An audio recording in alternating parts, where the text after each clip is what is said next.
Welcome to Love and Money Secrets TV, and today we are continuing on with our reading of the Mitochondriac Manifesto written by R.D. Lee, and he is a mitochondriac, as am I, and as are many of us who are on this channel. And so I'm going to continue on with Chapter 5. That's where we had left off. Chapter 5, we had done pages 44 to 48. So we are going to go on to the next section in Chapter 5 on page 48. And yes, the print in this book is very little, so I do need my readers. Yes, I don't need prescription glasses anymore. It's so exciting as a direct result of my using this infrared light device. The device isn't infrared light, but it reflects back my infrared light to signal all sorts of things inside of my body. You can always join us here. You see the times right here, what time you can join us. And here's the Zoom link right there. Move over a little bit. There we go. All right. Without further ado, as they say. So we're starting off where it says 155-pound person needs to make 170 pounds of ATP per day. Wow, that's pretty impressive. It says that's at rest. So when you exercise, you need to make closer to 185 pounds of ATP per day if you're just 155 pounds. So think about that for a moment. You actually need to make more ATP each day than you weigh.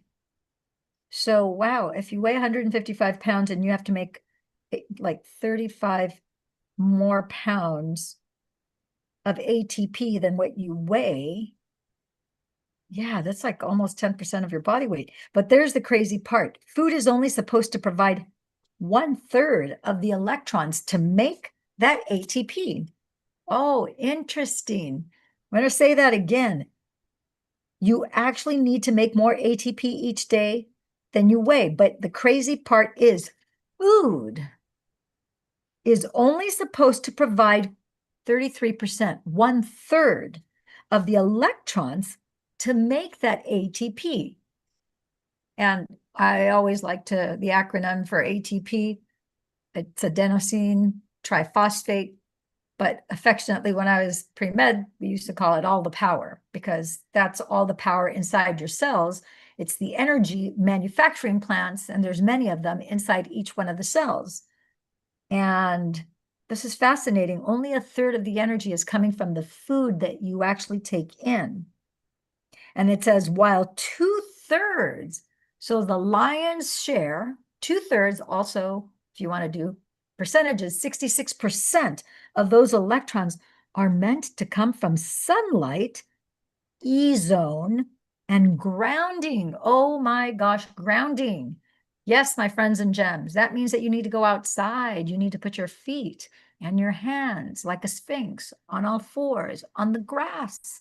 You need to touch the trees. You need to touch the grass. Your feet need to ground. It needs to discharge any excess positive charge and any excess negative charge that you're in your balance. And cattywampus, you're not like lopsided. And it says, unfortunately, most of us don't get anywhere near that volume of electrons from traditional sources living the way we do. It's very true. And that, believe it or not, is a primary cause of energy shortages that turn into modern diseases, mostly due to lack of sun, pure water, and direct earth contact. I got to say that again. I'm going to say it 3 times because it's that important for you guys to hear. It's mostly due to lack of sun, pure water, and direct earth contact. That means bare feet on the ground, on the grass, on the dirt, in the water, in the lake, in the ocean, in the stream, in the river, in the creek. Your actual feet are touching this gigantic magnet we call Earth, and then it'll instantly balance you. So, overview of cellular energy production. Gonna let Mitz in. So let's talk about the overview of cellular energy production. We're going to talk about cellular respiration, and the body employs three major multi-step processes to make energy. And in addition to several intermediate sideline processes, the whole process of energy production, called cellular respiration, takes chemical fuels such as glucose and fat, combines them with oxygen, and burns them to make ATP, adenosine triphosphate, right? Metabolic water and carbon dioxide.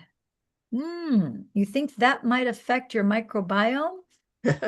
Absolutely. Yes. It's going to majorly. Do you know that there are people that eat certain foods and they have an overload of hydrogen peroxide based on the food that they eat? And if they just spent a little bit more time in the sun, that would get discharged and it would be rebalanced. It's true. There's a lot of things. There's many things in the body. Actually, another thing, when it comes to grounding, your feet are touching the grass or the dirt, or you're in the beach, on the sand, in the water, in the creek, in the lake, in the stream, whatever the body of water might be, not a chlorine-filled pool. It has to be a natural, earth environment. But did you know that as you walk, and especially as you run, in your calf muscles, I love God's human design for us, the calf muscles are a pathway so that with each step or with each running, every time you run and you use those calf muscles, or you're doing, like toe, you're doing like from a flat foot, you're going to the ball of your foot, back and forth, back and forth, back and forth. You're actually regulating your glucose levels inside your body from that simple action. That's why I recommend to people that you sprint. Whatever is as fast for you, you're not competing with anyone. So as quickly as you can, walk or run using that Solex muscle. That's going to help regulate your insulin and bring down your glucose levels to help rebalance your entire body, your digestive system, and so forth. Does that make sense? So meshing like the gears of a watch. The major metabolic pathways involved in making energy include glycolysis, the Krebs cycle, and the electron transport chain. The pyruvate pathway is one of the main gears in the middle that connects glycolysis to the Krebs cycle. So you're probably wondering, that sounds like Swahili. So you don't need to know about what the pyruvate pathway is. Just think of it as like the main channel. Kind of think of it as the spine of your body. That's the main skeletal, the part of your skeleton that's holding the majority of all the other bones. It's like the mainframe, if you will, okay? And the beta oxidation, also known as fatty oxidation, is one of the sideline processes that breaks carbon groups off of long chain fats to make acetyl-CoA to feed the Krebs cycle. That's kind of getting a little too technical for you guys, but nonetheless, he says here, warning, this section is advanced. It's intended to help biologists and health professionals understand how energy is made in the body and where breakdown can occur. Health consumers reading for their own education can safely skip the next 5 pages and not miss anything you need to know. We're still going to go through them. We're not going to go through all 5 pages today, but we're going to go through up until this next section so that you guys get the benefit. And I'll try to language it and explain it to you in layman's terms. So indeed, cellular respiration, that's, because just as your skin breathes, you don't just breathe through your nose, from your lungs through your nose. You're also breathing literally from every square inch of your skin. That's always exhaling, inhaling, exhaling. It's an exchange that is always fluid. It's never stopping. Conversely, if you look under the different layers of the skin and you go to the inside of the body, everything else is exhaling, inhaling, exhaling, inhaling. Not just the organs, but the cells themselves are doing that as well. So it says here, it's kind of cute. Indeed, cellular respiration is so ridiculously complex, yet powerful and highly efficient. You'd think Germans had over-engineered the entire process like a fancy luxury car, because we all know how exquisite Mercedes, BMW, and all sorts of other German cars are, right? They're always such a well-made car. So glycolysis, that has to do with the processing of not just glycol, but also glucose and insulin and things having to do with not just your digestive system, but also your energy system. So it says glycolysis happens in the interior, on the inside of the cell, called cytosol, not in the mitochondria. So if you want to picture a basketball, and inside of the basketball, if you had a bunch of little, I mean, let's say kidney beans, because kidney beans tend to be, the bigger red beans. And mitochondria are similar to like kidney beans. So you have many mitochondria inside of each cell, but they're kind of circulating inside there. And those are the little manufacturing plants that are producing ATP. They're producing energy, then it releases it inside the cell, and the cell releases it to outside of the cell. Those cells then transport through the bloodstream and start to give all that information, oxygenation, and nutrients to the body. So it says here, glycolysis happens in the interior of the cell called the cytosol, not in the mitochondria. The main purpose of glycolysis is to make pyruvate to feed the Krebs cycle and a small amount of ATP. Glucose goes into the cycle and ATP are invested as fuel to power the first 3 stages of glycolysis.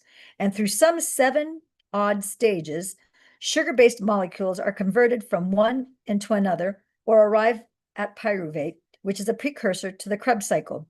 The Krebs cycle is a very important cycle. It's like saying your digestive system, but intracellularly, or cellulars, and cells interact with each other. And the investment of 2 units of ATP through this glycolytic process yields 4 units of ATP at the end for a net gain of 2.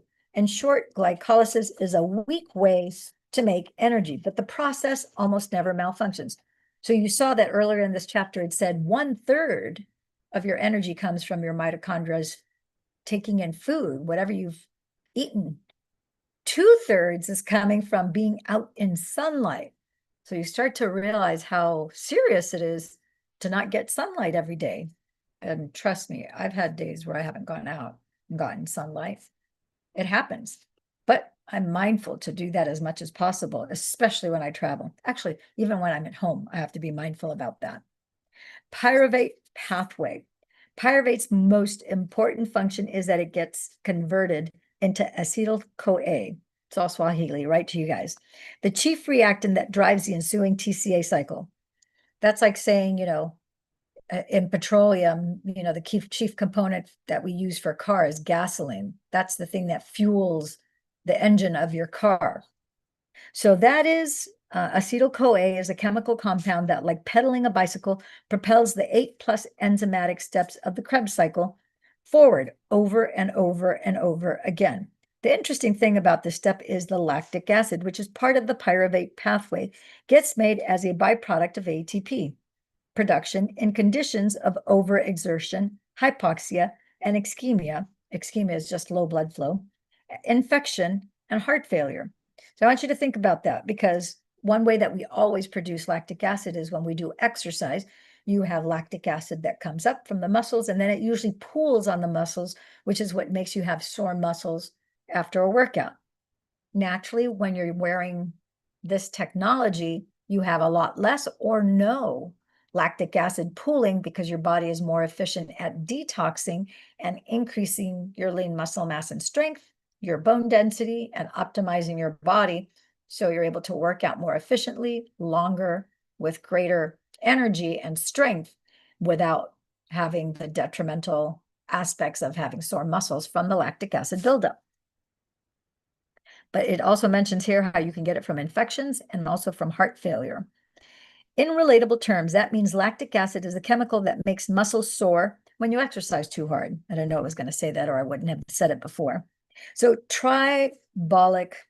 So actually, I think I'm going to stop here because it's getting into, actually, I know everybody wants to know about NAD and some of that, but I think this got heady enough in the time frame that we did.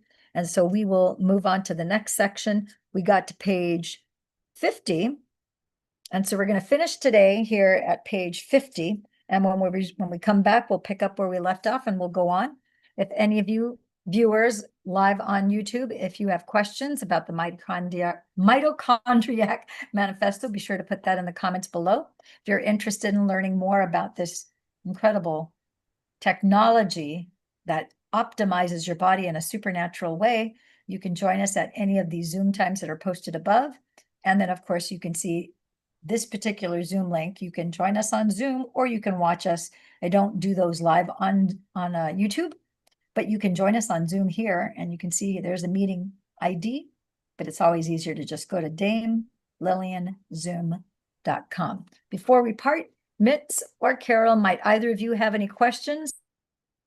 If you have any questions, if you don't, it remains off for the next 10, 15 seconds. I will finish this up. Okay, looks like Carol might have a question. Nope, no question. No question. Thank you, my beautiful co-host, for being on here tonight.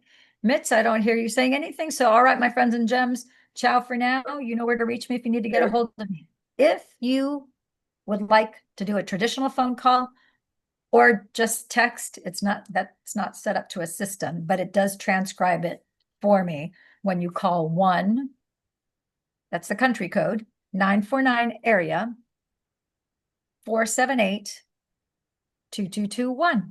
That number is posted on my YouTube channel. And if you go to facebook.com/Lillian I. Walker, you'll see that it's in my profile as well. Okay, take care. Have a great evening. Ciao for now.